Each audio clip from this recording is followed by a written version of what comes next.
So hey guys, welcome back to another video of soul and two. और guys, आज का episode बाकी episode से कई गुना ज्यादा धमाकेदार होने वाला है। तो अगर आप लोगों ने इसके पहले के एपिसोड को अभी तक नहीं देखा है तो जाके पहले उसे देखें, लिंक डिस्क्रिप्शन में है। तो इसी के साथ इस एपिसोड को स्टार्ट करते हैं। तो इस एपिसोड के स्टार्टिंग में हम युहाओ को देखते हैं, जिसने अपना फर्स्ट सोल कोर बना लिया था, जिसको देख के एल्डर श्वान भी कहते हैं बधाई हो युहाओ, तुमने अपना फर्स्ट सोल को क्रिएट कर लिया है। लेकिन तभी युहाओ अपने सोल कोर को अपनी सोल सी के साथ मर्ज करना शुरू कर देता है, जिसको देख के एल्डर श्वान भी सोचते हैं सच में ये लड़का काफी ज्यादा समझदार है। इसने अपने फर्स्ट सोल कोर को अपने स्पिरिट सोल सी के साथ मर्ज किया है, जिसकी वजह से इसके मेरेडियन में एक स्पॉट खाली है जहाँ पे ये लड़का फ्यूचर में अपने दूसरे सोल कोर को भी मर्ज कर सकता है। तभी हम युहाओ को देखते हैं जिसने अपने सोल कोर को अपने सोल सी से सफलतापूर्वक मर्ज कर लिया होता है। जिसके बाद हम युहाओ को देखते हैं जिसके बॉडी से बहुत ही खतरनाक एनर्जी रिलीज होती है, जिस एनर्जी को देख के सभी एल्डर सोचते हैं कि शायद एल्डर श्वान ने अपना दूसरा सोल कोर बना लिया है। तभी हम एल्डर श्वान को देखते हैं जो युहाओ को देखते हुए कहते हैं कि सच में युहाओ तुम बहुत ही लकी हो, वरना ये अपॉर्चुनिटी बहुत कल्टीवेटर को मिल भी नहीं पाती है। एल्डर श्वान इतना सोचते हुए उस रूम से बाहर निकल आते हैं और रूम के दरवाजे पे एक फॉर्मेशन लगा देते हैं। बाहर पवेलियन में सभी एल्डर्स एल्डर श्वान का इंतजार कर रहे होते हैं। तभी एल्डर श्वान वहां पहुंचते हैं, जिनको देख के एक एल्डर पूछता है सच में क्या वो आप नहीं थे जिसने अपना सेकंड सोल को क्रिएट किया है? जिस पे एल्डर श्वान जवाब देते हैं हाँ मैं वो नहीं हूँ जिसने अपना सेकंड सोल को क्रिएट किया है, वो तो हमारा जीनियस डिसाइपल युहाओ है, जिसने लेवल 70 पे होते हुए भी अपना फर्स्ट सोल को क्रिएट कर लिया है। शायद ये कारनामा पिछले 10,000 साल में पहली बार हुआ है। एल्डर कहते हैं मैं चाहता हूं कि हमारे सभी एल्डर्स टैंक सेट का मदद करें सोल गाइडेंस रीजन आर्मी को बनाने में, जिसपे सभी एल्डर हाँ में सर हिलाते हैं। दूसरी तरफ हम युहाओ को देखते हैं जो अपना कल्टीवेशन को कर रहा होता है, जहाँ पे उसके सभी दोस्त उससे मिलने आते हैं, मगर युहाओ को कल्टीवेशन करते हुए देखकर वहां से चले जाते थे। इसी तरह युहाओ को कल्टीवेशन वूटोंग को देखते हैं जो युहाओ को देखने के लिए आती है और वो रूम के दरवाजे को खोलते हुए अंदर की तरफ आती है और देखती है कि युहाओ अपने लेवल को ब्रेक थ्रू करने का कोशिश कर रहा है। तभी हम देखते हैं कि युहाओ की सोल पावर मिस तांग वूटोंग के सोल पावर के साथ रिएक्ट कर रही है, जिसको देखकर मिस तांग वूटोंग भी सोचती है कि मेरी सोल पावर युहाओ के सोल पावर के साथ रिएक्ट क्यों कर रही है। इन दोनों के पास आने से इन दोनों के मार्शल सोल भी रिएक्ट कर रहे होते। तब माफी तो मुझे मांगनी चाहिए, वूटोंग हल्का सा मुस्कुराकर कहती है। वैसे मुझे एल्डर श्वान ने यहाँ भेजा था, उन्होंने कहा कि जब तुम अपने कल्टीवेशन से जागो तो तुम्हें टैंक सेक्ट ले आओ, वहां तुम्हारे दोस्त तुम्हारा इंतजार कर रहे हैं, उन्हें तुमसे कुछ जरूरी बात करनी है। इसके साथ ही सीन बदलता है और कैमरा टैंक सेक्ट की तरफ शिफ्ट होता है, जहां जबरदस्त हलचल मची होती है। हर तरफ तैयारियां चल रही थी, कई सारे सोल गाइडेंस वेपन्स बन रहे थे, जिनकी निगरानी खुद मिस्टर बीबी और जिनसेन सी कर रहे थे। तभी एक डिसाइपल तेजी से दौड़ता हुआ मिस्टर बीबी के पास आता है। सर, अकेडमी से सोल गाइडेंस रेयर मटेरियल्स का तीसरा बैच भी पहुंच गया है, इन्हें कहाँ रखवाया जाए? मिस्टर बीबी बिना देखे ही आदेश देते हैं, यहाँ जगह कम है, सब बॉक्स वेयरहाउस में रखवा दो। काम जारी ही था कि तभी अचानक युहाओ वहां पहुंच जाता है। उसे देखकर जूशी और मिस्टर बीबी दोनों का चेहरा खिल उठता है। जिनसेनसी आगे बढ़कर युहाओ के बाजू पकड़ते हुए मजाक में कहता है, कमाल है, तुम पूरे 1 महीने सी गॉड पवेलियन में बैठकर आराम से कल्टीवेशन करते रहे और मुझे देखो, ये लोग दिन रात मुझसे मेहनत करवाकर मेरी जान लेने पर तुले हैं। युहाओ पूरी जगह की हलचल देखकर हैरान रह जाता है। वो मिस्टर बीबी की तरफ देखते हुए पूछता है, ये सब चल क्या रहा है और अकेडमी से इतने मटेरियल्स यहाँ क्यों भेजे जा रहे हैं? मिस्टर बीबी गहरी सांस लेकर कहते हैं, चलो चलते चलते ही सब बताता हूँ। जब तुम मेडिटेशन में थे, बाहर बहुत कुछ हुआ है। सीन शिफ्ट होता है टैंक सेक्ट के विशाल मेन हॉल की तरफ। हॉल के बीचों बीच युहाओ खड़ा है और उसके चेहरे पर गहरी क्यूरियोसिटी साफ दिखाई दे रही है। वो सवाल करता है, तो ये सोल गाइडेंस लीजन आर्मी वाली बात क्या है? मिस्टर बीबी शांत अंदाज में सर हिलाते हैं। हाँ, तुमने बिल्कुल सही सुना है। सी गॉड पवेलियन के एल्डर्स के साथ कई बैठकों के बाद आखिरकार हमने एकेडमी के साथ मिलकर एक बड़ा फैसला लिया है। हम 3 soul guidance legion army groups create करने वाले हैं। युहाओ थोड़ा चौंक जाते हुए बोलता है, 3 सोल गाइडेंस लीजन ग्रुप्स? ये तो बिल्कुल सन एंड मून एम्पायर के स्टैंडर्ड जैसा है। उनके पास भी कुल 3 ही ग्रुप है, हर ग्रुप में 500 मेंबर्स, यानी कुल 1500 सोल्जर्स की सोल गाइडेंस लीजन। लेकिन 1500 वॉरियर्स को सोल गाइडेंस डिवाइसेस देना, ये तो बहुत मुश्किल काम होगा। हमें बेहद ज्यादा डिवाइसेस बनाने होंगे और हमारे पास इतने मटेरियल्स भी नहीं है। मिस्टर बीबी धीमी मुस्कान के साथ युहाओ की तरफ देखते हैं और बताते हैं, हमने पहले ग्रुप का नाम पहले ही तय कर लिया है, टैंक सेक्ट SGL ग्रुप, यानी tank sect soul guidance legion group. Mister बीबी आगे बताते हैं, इस पहले ग्रुप में कुल 200 वॉरियर्स होंगे, ऐसे वॉरियर जिन्हें अकेडमी और टैंक सेक्ट दोनों ने स्पेशली चुना है। ये पूरा ग्रुप सबसे एडवांस्ड सोल गाइडेंस डिवाइसेस से लैस होगा और इनके हर सदस्य का कल्टीवेशन कम से कम सोल एम्परर या उससे ऊपर का होगा। यू हाउ की आंखें थोड़ा चौड़ी हो जाती हैं। मिस्टर बीबी आगे कहते हैं, इस टैंक सेक्ट स्पेशल ग्रुप का लीडर कोई और नहीं, लीजन कमांडर मिस यानेर होंगी और उनके साथ वाइस कमांडर होंगे मास्टर कियाओ। सिर्फ यही नहीं, इस ग्रुप में कुल 10 टाइटल लेवल डोलुओ भी शामिल होंगे, यानी सी गॉड पवेलियन के सभी एल्डर्स इस ग्रुप का हिस्सा होंगे। यू हाउ ये सुनकर पूरी तरह हक्का बक्का रह जाता है। वो हैरानी से बोलता है, 200 वॉरियर्स और उनके साथ 10 टाइटल लेवल डोलुओ, ये तो एक बेहद ही ताकतवर फोर्स बन जाएगी। सन एंड मून एम्पायर की सबसे strong royal soul guidance legion में भी इतने हाई लेवल कल्टीवेटर्स नहीं है। वो तुरंत एक और सवाल करता है, लेकिन फिर एक सवाल है, टैंक सेक्ट इतने सोल गाइडेंस डिवाइसेस तैयार कैसे करेगा? इतनी बड़ी संख्या को सपोर्ट करना आसान नहीं है। तभी केटो आगे बढ़कर समझाते हुए कहता है, यही कारण है कि tank sect soul guidance legion group पूरी तरह क्लोज कॉम्बैट लीजन है। इनके पास केवल ऐसे डिवाइसेस होंगे जो इनकी स्पीड, स्ट्रेंथ और अटैक पावर को बढ़ाएं, और डिफेंस के लिए इनके पास लिंक सोल गाइडेंस डिवाइसेस होंगे जिससे पूरा ग्रुप एक दूसरे को कवर कर सके। यूहा मुस्कुराते हुए सिर हिलाता है, बिल्कुल सही फैसला। क्लोज कॉम्बैट फोर्स की पावर कई गुना बढ़ जाएगी और टीम वर्क से ये किसी भी कमजोर कड़ी को भी कवर कर लेंगे। और इसका मतलब साफ है, बाकी 2 सोल गाइडेंस लीजेंस लॉन्ग रेंज और फिक्स डिवाइसेस पे फोकस करेंगी, है ना? मिस्टर बीबी संतुष्ट मुस्कान के साथ कहता है, यू हाउ बिल्कुल वही। हमारे दूसरे soul guidance legion army group का नाम है heavy artillery soul guidance legion. इसमें कुल 300 मेंबर्स होंगे और इनके पास टैंक सेट के सबसे एडवांस्ड डिवाइन क्रॉसबो कैनन्स होंगे। कैटो तुरंत आगे जोड़ता है, और आखिरी ग्रुप है cannon platform soul guidance legion, जिसमें 1500 मेंबर्स होंगे और इनके पास होंगी 300 units all terrain exploration vehicles की। इतनी विशाल तैयारियां सुनकर युहाव गहरी सांस लेते हुए कहता है, ठीक है, अगर हमें इतने ज्यादा सोल गाइडेंस डिवाइसेस बनाने हैं तो तीनों सोल गाइडेंस लीजन्स तैयार करनी है, तो सबसे पहले हमें बहुत सारा काम करना पड़ेगा, बहुत पैसा लगेगा और उससे भी ज्यादा रेयर मेटल्स की जरूरत पड़ेगी। जितने रेयर मेटल्स टैंक सेक्ट के पास अभी हैं वो बिल्कुल भी काफी नहीं है। हाँ, हमने सनमून एम्पायर से एक पूरा बैच चुराया था, लेकिन वो भी स्केल के लिए काफी नहीं होगा। हमें उससे भी ज्यादा हाई ग्रेड रेयर मेटल्स चाहिए। मिस्टर बीबी सिर हिलाते हुए जवाब देते हैं, युहाव तुमने बिल्कुल सही समझा, और यही वजह थी कि हम तुम्हें इतनी जल्दी बुलाना चाहते थे ताकि इस मुद्दे पर तुम्हारे साथ चर्चा कर सके। युहाव हल्के मुस्कान के साथ पूछता है, मतलब तुम लोग पहले ही इस बारे में सोच चुके हो और तुम्हारे पास कोई रास्ता भी है, सही? मिस्टर बीबी भी मुस्कुरा देते हैं, हाँ बिल्कुल, और उसी रास्ते को दिखाने के लिए वो बाहर की ओर देखकर आवाज लगाते हैं, नानिक्यो अंदर आओ। इसके साथ ही मिस नानिक्यो वहां प्रवेश करती है। वो युहाव की तरफ देखते हुए कहती हैं, युहाव क्या तुम मेरे साथ एक ट्रिप पर चलने के लिए तैयार हो? युहाव को अभी भी कुछ समझ नहीं आता, लेकिन वो तुरंत तैयार हो जाता है। सीन कट होता है, दोनों यात्रा पर निकल चुके हैं। रास्ते में मिस नानिक्यो समझाती हैं, हम अर्थ ड्रैगन गेट सेक्ट तियानहैन एम्पायर के नॉर्दर्न रीजन में हैं। यहाँ बहुत ठंड रहती है क्योंकि ये एक्सट्रीम नॉर्थ के बेहद करीब है। हमारी सेक्ट को यहाँ कई खदानें मिली थी जिनमें बेहद कीमती रेयर मेटल्स मौजूद हैं। उन्हीं तक पहुंचने के लिए हम जा रहे हैं। तेज ठंडी हवाएं बह रही थी और दोनों अपनी स्पीड बढ़ाते हुए खदानों की दिशा में आगे बढ़ रहे थे।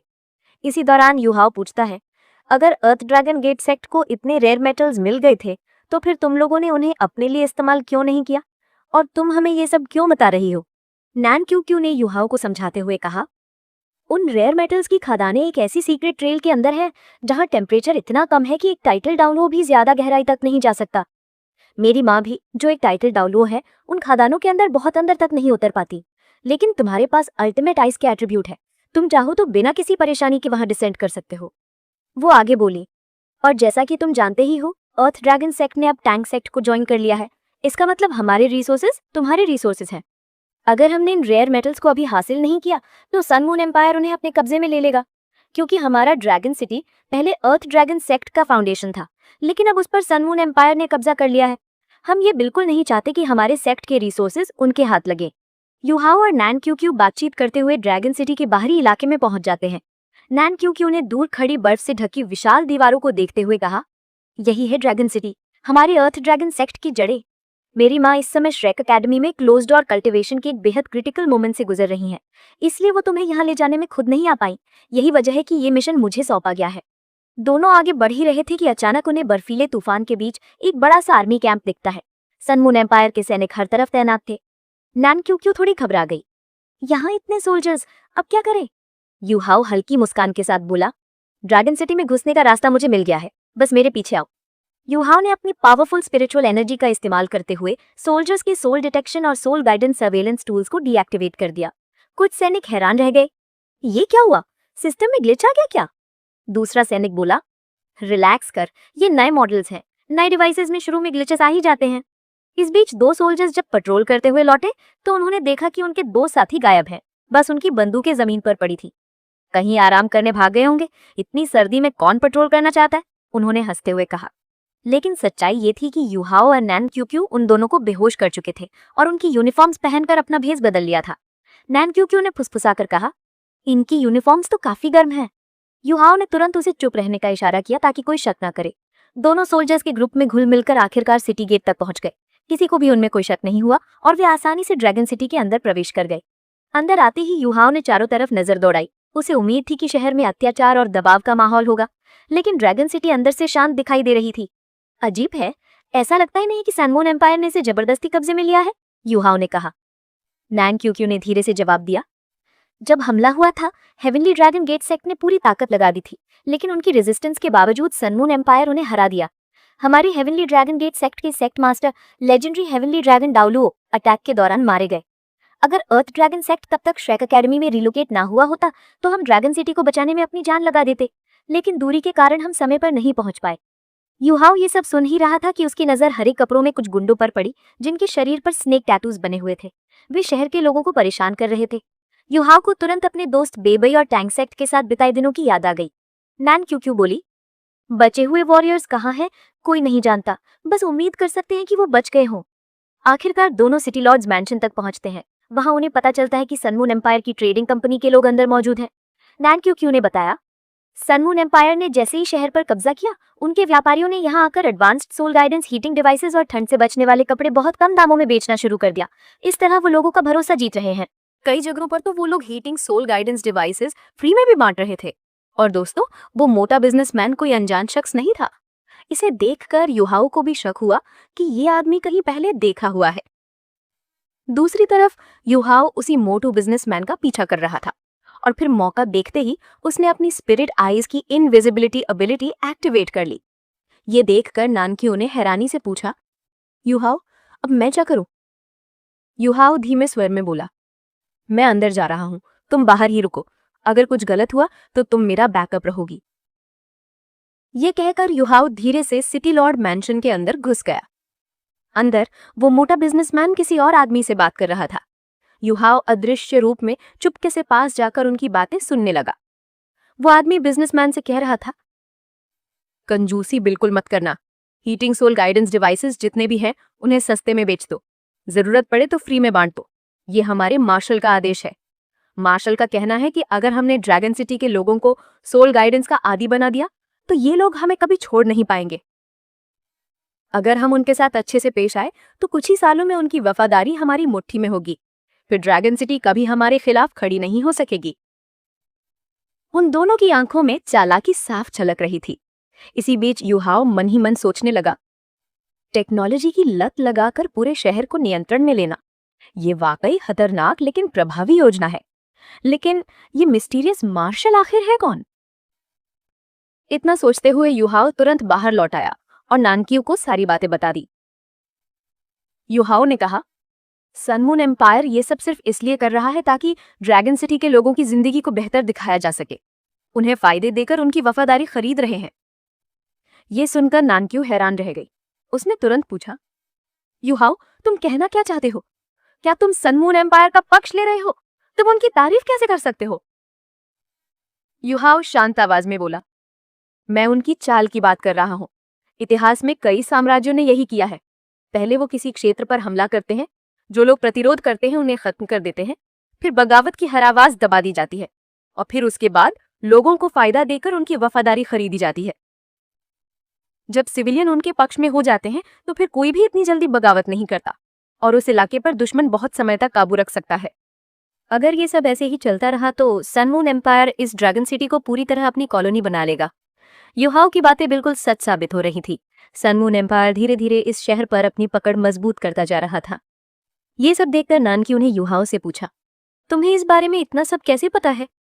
युहाओ शांत स्वर में बोला, क्योंकि 10,000 साल पहले दोनों कॉन्टिनेंट्स के बीच बिल्कुल ऐसा ही हुआ था। मैंने ये सब इतिहास में पढ़ा है। बातें करते करते दोनों एंशिएंट ड्रैगन गेट की तरफ बढ़ रहे थे। रास्ते में चलते हुए युहाओं को महसूस हुआ कि कोई उन पर निगाह रख रहा है, और उसकी शंका सही थी। जैसे ही वे सेकंड गेट के पास पहुंचे, अचानक उन पर हमला हो गया। युहाओ तुरंत अपनी स्पिरिट आइज की क्षमता से गायब हो गया। नानक्यू पीछे की ओर छलांग लगाकर बच गई और युहाओ को ढूंढने लगी। सामने खड़े दो लोग देखकर उसकी आंखें चौड़ी रह गईं। माउंटेन पाइथन सेक्ट के वॉरियर्स। वे दोनों खुशी से हंसते हुए कह रहे थे, अगर आज हमने ड्रैगन गेट सेक्ट की यंग मिस को पकड़कर सन मून एम्पायर को सौंप दिया तो सन मून एम्पायर हम पर हमेशा मेहरबान रहेगा और हमारा माउंटेन पाइथन सेक्ट सुरक्षित रहेगा। ये सुनकर नानक्यू क्रोध में फट पड़ी। जब ड्रैगन सिटी के लिए हेवनली ड्रैगन गेट सेक्ट अपनी जान की बाजी लगा रहा था, तो तुम लोगों ने सन मून एम्पायर के आगे घुटने टेक दिए। कायर हो तुम लोग। गंजा वॉरियर गुर्राया।